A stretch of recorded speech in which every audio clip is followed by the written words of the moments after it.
Ce jour est dédié pour l'élévation de l'âme de Max Salomon Ben Rachel. On parle de mémoire bénie, donc c'est aujourd'hui l'anniversaire du décès. Alors, la question de Ruben nous pose la question, pourquoi est-ce que c'est tellement important le mariage dans la Torah? On voit que d'après la Halakha, on peut vendre un Sefer Torah, c'est comme une chose, une valeur, on ne peut pas vendre un Sefer Torah, pourquoi que ce soit au monde. On peut vendre un Sefer Torah pour marier une jeune fille orpheline qui n'a pas d'argent, ou pas vraiment orpheline, enfin quelqu'un qui n'a pas d'argent, on peut vendre un Sefer Torah pour la marier si c'est nécessaire. D'autre part, demande Ruben, on sait que dans le Saint des Saints, il y avait sur les murs dessinés des, ne soyez pas choqués, hommes et femmes en situation de relation intime, dans le Saint des Saints. On dit aussi que les chérubins, ils étaient un mâle, un femelle, se regardaient avec amour. Alors, pourquoi tellement d'importance à cela? Bon, d'abord, tu vois que dans le monde de l'impureté, tu vois bien que la relation sexuelle, elle a quand même, on demande à quelqu'un aujourd'hui qu'est-ce qui est le plus important pour ça, à quoi pense un homme moyen non religieux dans le monde toute la journée, il pense qu'à ça, d'accord? Donc on voit que si ça a d'importance dans la pureté, ça a aussi forcément beaucoup d'importance dans la pureté. D'abord, au niveau plus basique, d'accord, réponse numéro 1, Hachem est intéressé que le monde soit habité, et par le biais du mariage, on peut procréer et donc créer la vie. En cela, on ressemble à Dieu, parce qu'on est créateur de vie. C'est quand même pas mal, d'accord? Tu mets au monde une création, un être humain. Deuxièmement, c'est beaucoup plus profond et beaucoup plus important aussi, je pense. Non, d'abord, deuxième raison, un peu moins importante, aussi après on va rappeler plus au niveau plus mystique. Pourquoi le mariage? J'en ai parlé souvent, je vais répéter ça ici, mais c'est bien que vous le sachiez. Lors de la création du premier homme, il est écrit que Dieu donc, a créé l'homme, Adam, tout seul, sans Chava, mais c'est marqué qu'il a créé masculin-féminin. De là, on déduit les sagittales dans le traité Hérouvin que, c'est un avis, il y a deux avis, un des avis dit qu'ils étaient homme-femme, un côté homme, un autre côté femme, et ils étaient unis. Et Dieu dit, Lotov hayot adam levado, ce n'est pas bon que l'homme soit seul, et c'est le Hazer Kenegdo, je lui fais une aide en face de lui. Il endort le premier homme, opération chirurgicale, hop, il se retrouve au Madame Adam, Chava, d'accord, et il se marie, il a beaucoup d'enfants. La question se pose, pourquoi est-ce qu'il a fait ça? Moi, à sa place, bêtement, parce qu'on n'est pas comme le bon Dieu, j'aurais dit, laissez ensemble. Ils sont hommes et femmes. Ils sont liés. Ils s'entendent pour tout. Le Ramban, Rahmani pose la question, il ne me dit pas qu'ils ne pouvaient pas avoir d'enfants comme ça, ils pouvaient procréer. Ils avaient des organes internes qui permettent de procréer, hommes-femmes réunis comme ça. Alors tout va bien dans le meilleur des mondes. Tu mets la femme en face, et après, tu leur dis, unissez-vous.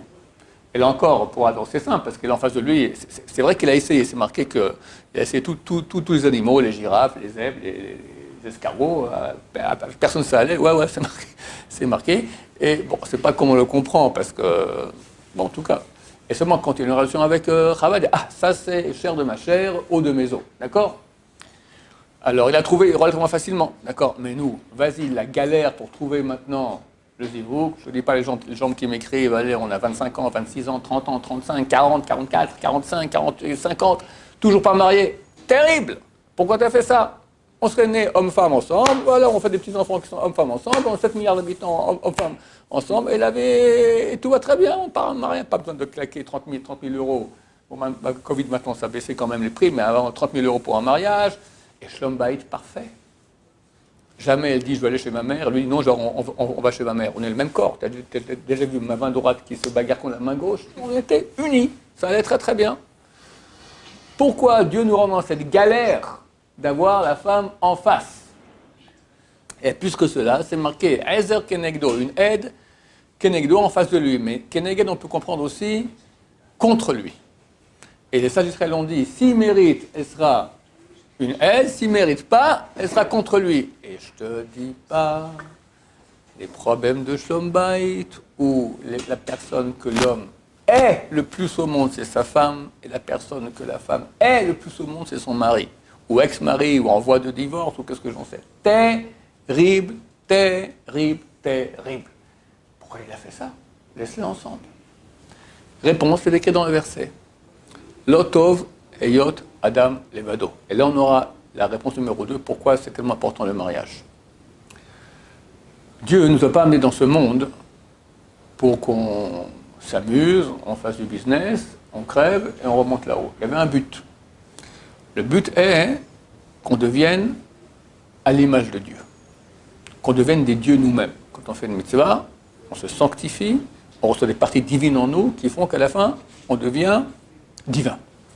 C'est le but de l'opération. Pour être divin, il faut bien sûr pratiquer la Torah. Shabbat, Tfilin, Kashrut, étudier la Gemara, tout ça. Mais, il y a une partie qui est bien plus importante. La relation entre l'homme et son prochain. Ne pas blesser son prochain, être bon, l'aider à l'image de Dieu. Dieu, il est entièrement chesed, il n'est que bonté. Être bon avec son prochain, s'écraser devant lui, etc. Là, il y a un boulot. Faire Shabbat, c'est simple. Manger kasher, c'est simple. La Gemara, c'est un peu plus dur, mais c'est pas trop. Tu ne te bats pas contre tes midotes, contre ton ego. Écraser l'ego.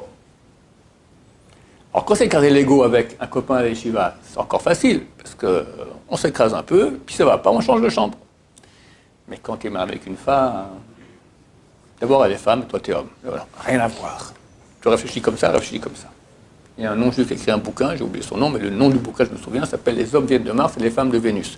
Les rabbins recommandent la lecture de ce livre pour qu'on comprenne que ça n'a rien à voir. Ça n'a rien à voir. La femme, elle est beaucoup plus sensible, elle est beaucoup plus sentimentale, l'homme, il est droit. D'accord, toujours ma femme, elle rigole que... Et c'est vrai, c'est comme ça. Enfin, elle peut me dire, par exemple, elle est en train de manger, j'ai mal à la main. Utilise l'autre main. D'accord, ça c'est un homme. Pourquoi elle te dit ça? Elle n'est pas bête, c'est très bien qu'elle peut changer. Elle veut un petit mot gentil, d'accord. L'homme, il est direct, comme ça, pragmatique. La femme, elle est plus sentimentale. C'est un exemple, d'accord. En plus, comme je dis, le Bachour à la Yeshiva, ça va. On est ensemble dans la même chambre, etc. Mais bon, il n'y a pas trop de proximité. L'homme et la femme, c'est un. Maintenant, tu t'ouvres à ta femme elle s'ouvre à toi. Donc on devient super vulnérable. Elle est très sensible. Moi, je rentre à la maison. Quelqu'un m'a énervé en route. Je roule, d'accord? Moi, je fais un grand sourire quand elle voit tout de suite. Qu'est-ce qui s'est passé?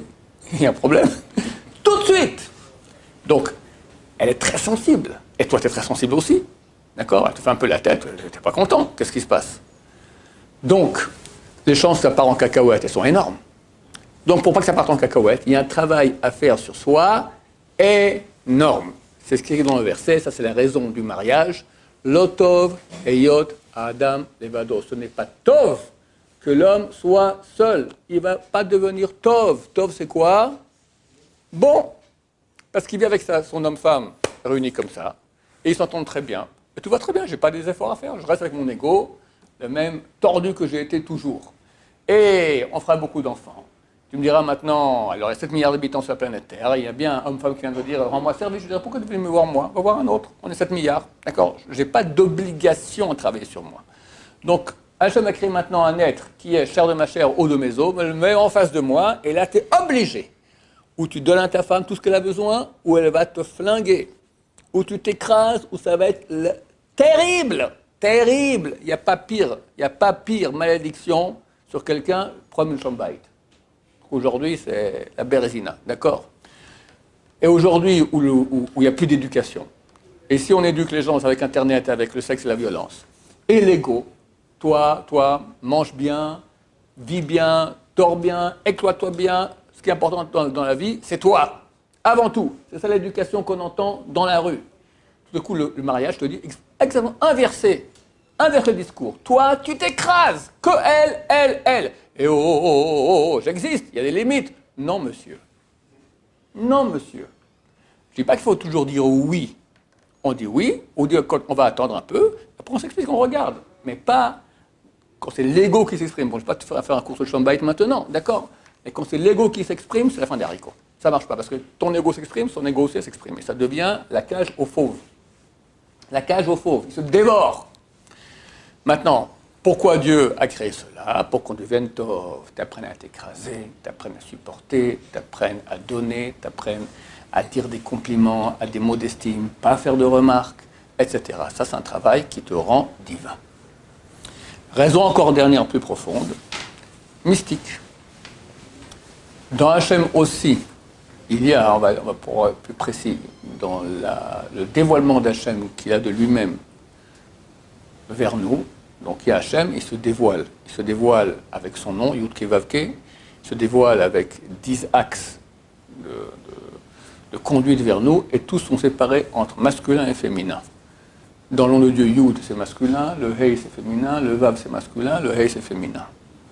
Et il y a des voies comme ça d'action d'Hachem. Et dans le monde supérieur aussi.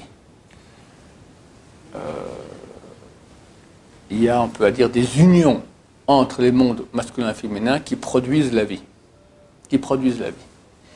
Quand nous on fait des mitzvot, on fait la même chose aussi. On crée des unions. Comment on dit qu'avant de faire une mitzvah, les Shem Yehoud, c'est quoi Yehoud? Yehoud, quand on se marie, on va dans un cheder Yehoud, dans une chambre de Yehoud. Yehoud signifie s'unir. C'est pas Isolement. T'es isolé, un homme et une femme. Qu'est-ce qui fait un homme et une femme isolés dans une chambre? D'habitude, c'est une relation intime, d'accord? Alors, dans les mariages, ils ne font pas ça là-bas, mais déjà, ils sont en situation de union. Quand on fait le missa, on dit la même chose, les Shem Yichud, pour faire l'union. Écoute, le samedi soit-il, et sa shrina. Donc, tu vois, il y a masculin, féminin. L'RD pour unir Yudke avec Vavke, de masculin, féminin, d'accord? Donc, ça lui aussi, quand on fait le missa, on fait la même action. Et ainsi, on amène un flux. C'est quoi les petits-enfants qui sont nés là-haut? C'est un flux de bénédictions qu'Hachem amène vers nous. Maintenant, quand on fait le mitzvah, on fait une union là-haut. Quand on se marie, on fait une union qui va d'ici jusque là-haut. Tu n'as pas de plus grande union que cela. Le Maharal de Prague, il dit qu'il n'y a pas de plus grande union que l'union d'un homme avec une femme, d'un mari avec sa femme, d'un khatam avec sa kala. Et partout où il y a union, qu'est-ce qui se passe? Hachem qui est un, il vient et demeure. Et ça amène la présence divine ici sur terre. Donc le couple, c'est l'occasion de créer dans nos maisons un saint des saints. Un saint des saints. Comme dans le saint des saints, il y avait aussi ces images de relations intimes entre homme et une femme, parce que c'est à ce moment-là où il y a vraiment le grand rapprochement, quand c'est fait dans l'esprit de la Torah, pas comme les animaux habillés en être humain qu'il y a sur Internet, d'accord?